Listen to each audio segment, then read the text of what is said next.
బహుశా నువ్వు రోజు చూడటానికి వచ్చేదాన్ని కదా, అందుకే ఒక్కసారి నేను చూడటానికి వచ్చా. భయమే లేదా?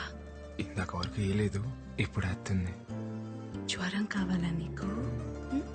వద్దా? సార్ సార్ రాయనం గారు, మీరు ఆవేశపడకండి సార్, కూర్చోండి. రే, రేపు పొద్దున్న పేపర్లకు ఇవ్వడానికి గ్రూప్ ఫోటో కావాలి కదరా? కావాలి. రాయనం గారితో గ్రూప్ ఫోటో దిగుదాం. సార్ ఒక్క ఫోటో సార్. పదండి పదండి రా, మీటింగ్ అయిపోయింది.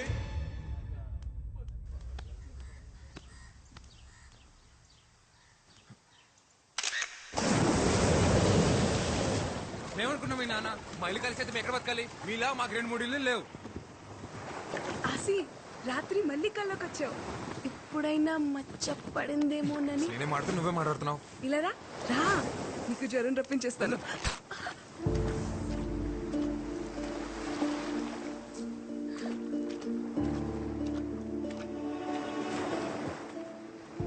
సారీ.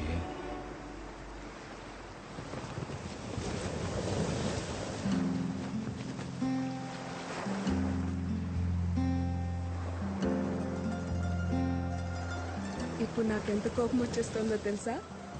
కానీ నేను ముసల్దాన్ని అయిపోతే నువ్వేమైపోతావో అని నేను కోపట్లేదు. రా, ఇంకొంచెం దగ్గరికి రావచ్చు ఆసి గారు. నీకెళ్ళు లేకపోతే వెళ్ళి సముద్రంలో బతుకు. నేనైతే నువ్వెక్కడున్నా నీతో బతకను.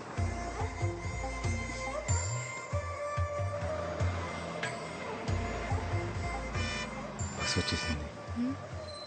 నాకు వినిపించట్లేదు, నేను ఇంటికి వెళ్ళను. ఏంటే ఇప్పుడైనా రావడం? రావడమే ఏటే కోల్డ్ పిల్ల, నా కొడుకుని సో నోరేసుకుని మీదడిపోతున్నావట.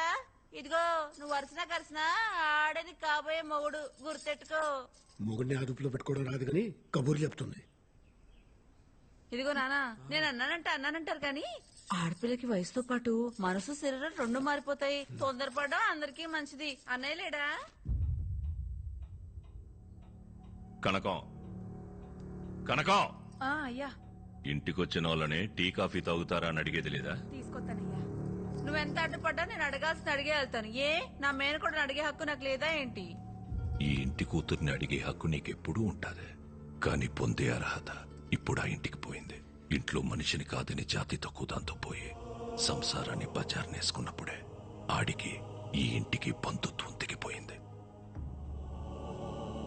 ఇప్పటికిప్పుడు నీ మొగుడెక్కడ ఉంటాడు చెప్పవే?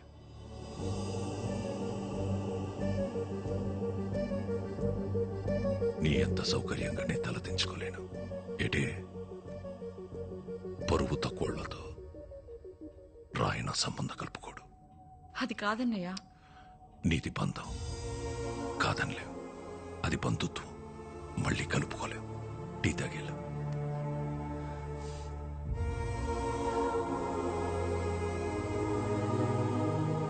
మా ఇంటికి వెళ్ళి తాగుతానులే.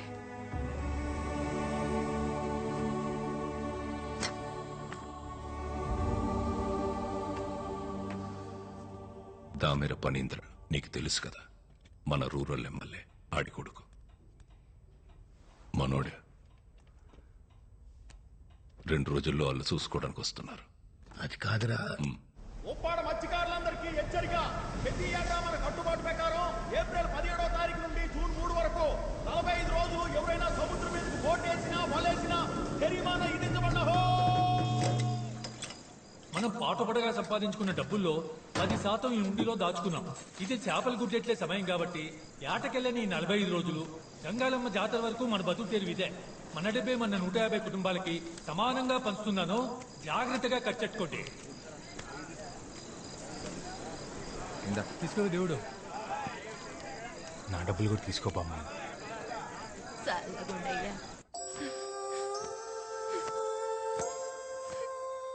ఎవరు 2 రోజుల్లో నన్ను చూసుకోవడానికి వస్తున్నారంటమ్మా. నాకు ఆ పెళ్లి ఇష్టం లేదు.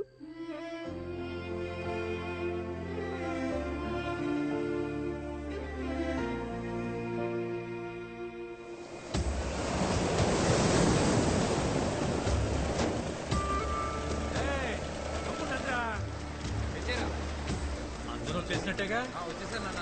పడవలన్నీ ఒడ్డెట్టండి రా. ఆయన గారికి లెక్క చెప్పాలిగా.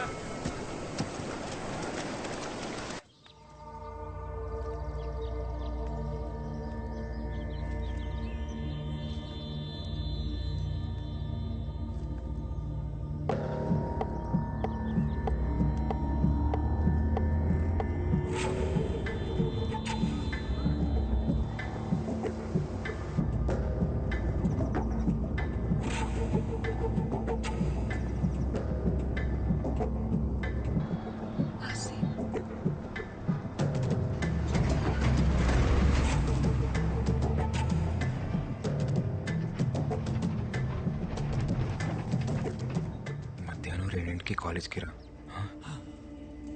ఒళ్ళు చూడలే పదరా పోదాం త్వరగా ఎక్కువ పోనీ. రే అందరూ బొట్టు ఒడ్డున పెట్టేశారు కదా, పిల్ల చెల్లాని కనికరించకండి. నోటి దగ్గర కూడుందని కూడా చూడకుండా రోడ్డు మీదకి లాగి పరేయండి. తెల్లారేసరికల్లా వాళ్ళ ఇల్లున్న చోట్ల రాయనం ఫిషింగ్ యార్డ్ అని బోర్డు కనపడాలి. అట్టగే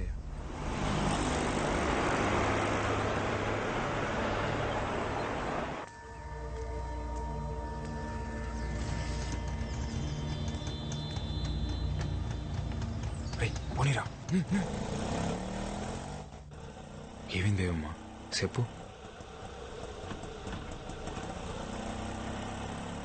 మనసేం బాలేదాసి. అలా సముద్రం మీదకి వెళ్దామా? ఇప్పుడా? సముద్రం మీదగా?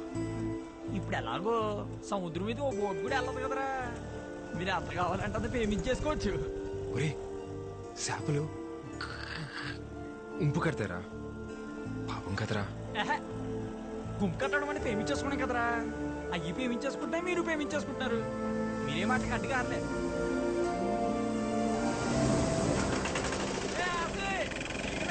వచ్చేయండి. సరే చూడలేదు కదా.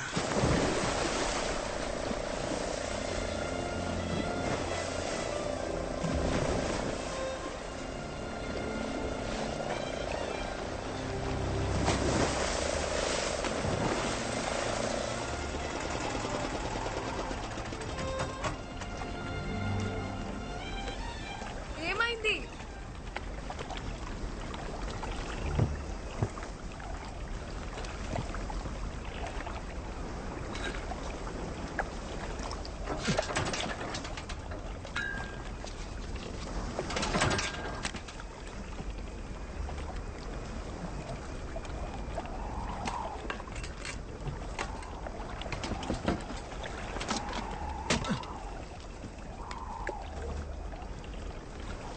ఆయిల్ అయిపోయినట్టుంది.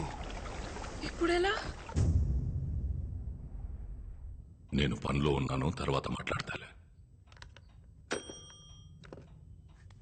అయ్యా ఆ కాలేజీ బస్సు వచ్చే ఏడైనా బేబమ్మ ఇంకా ఇంటికి రాలేదయ్యా. ఏంటి?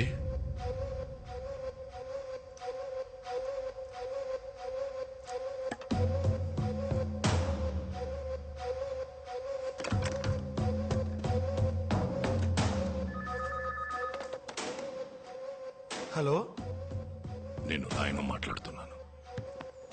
చెప్పండి రాయన గారు. బస్ ఇంకా ఊళ్ళోకి రాలేదంటే? రాయన గారు, దీపం ఇంకా ఇంటికి రాలేదు. ఒంట్లో బాగోలేదని చెప్పి మేడం పర్మిషన్ తీసుకుని మధ్యాహ్నం ఇంటికి వెళ్ళిపోయిందండి. నువ్వు ఎలర్ట్గా ఉన్నావా లేదని చెక్ చేశాను. పాప స్నేహితులతో సినిమాకి వెళ్ళుంటది. ఒక అరగంటలో వచ్చేద్దదిలే. ఏంటి? అలాగేనయ్యా.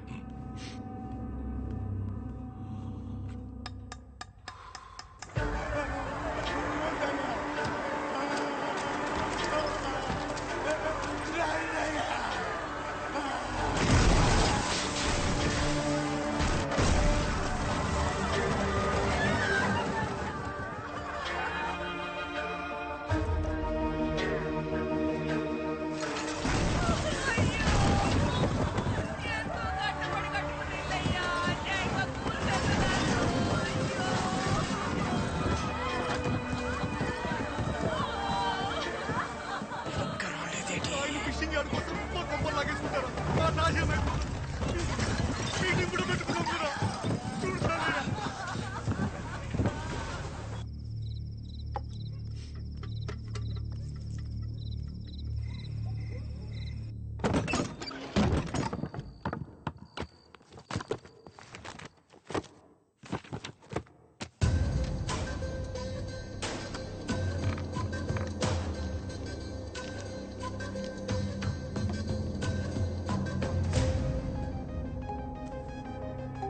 ఈ బేబమ్మ గారు ఒకరు ఎప్పుడు చూసినా సముద్రం పక్కనే తిరుగుతా ఉంటారు. బట్టలు నిండా ఇసుకే.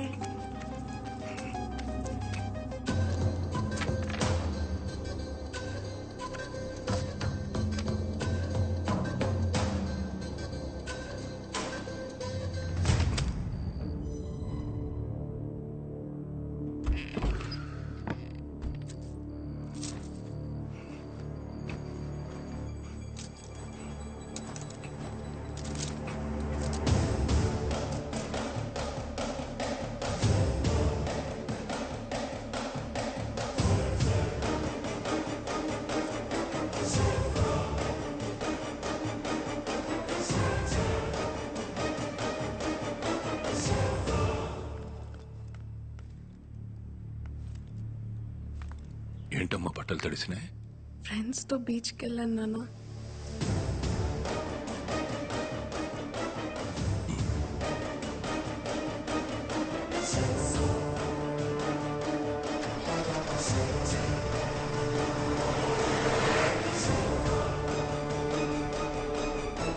మీరు అయినగారండి పొలాల మోసగా బోట్ వేయకూడదు కదండి.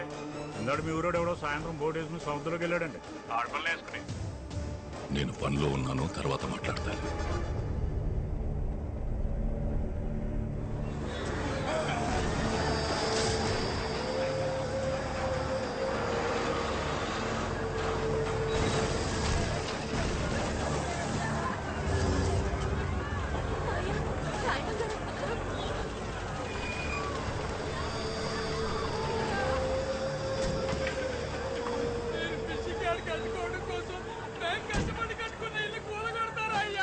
రాయనం గారు ఏంటండి అన్యాయం? మీటింగ్ కూడా ఎట్టుకున్నాం కదండి. రాత్రి ఇల్లు పడగొట్టేస్తే ఉన్న పడంగా ఎక్కడికి వెళ్తామండి? పిల్లజల్లా అన్యాయం అయిపోతారు బాబు. జలయ్య, అయ్యా నీతో మాట్లాడాలరా. బాబు ఆపించండి, ఆ కుడి చేయడాలు ఆపించండి బాబు. అన్యాయం పోతామండి. వద్దయ్యా, అయ్యా ఆపించండి అయ్యా, మీకు పుణ్యం ఉంటుందయ్యా. అయ్యా జలయ్య, అయ్యా పొలాల అమావాస్య దాకా ఎవరు పడవల సముద్రంలోకి వేయకూడదు కదా. అదే కదయ్యా మనం పెట్టుకున్న కట్టుబాటు. కానీ నీకు తెలియకుండా ఒక పడవ వెళ్ళిందిరా. పడవెళ్ళడమేటయ్యా? వెళ్ళిందిరా. ఎవడో పట్టుకుట్టి కోసం కక్కుర్తిపడి వెళ్ళాడు అనుకుందాం, కానీ సాయంత్రానికి తిరిగి వచ్చేయాలి కదా. ఇంకా రాలేదేటి? అయ్యా మా బతుకులు పోతుంటే మీరు ఆ పడవల గురించి మాట్లాడతారేంటయ్యా? పడవ ఒక్కటే అయ్యుంటే నేను ఇంత దూరం వచ్చేవాడిని కాదురా.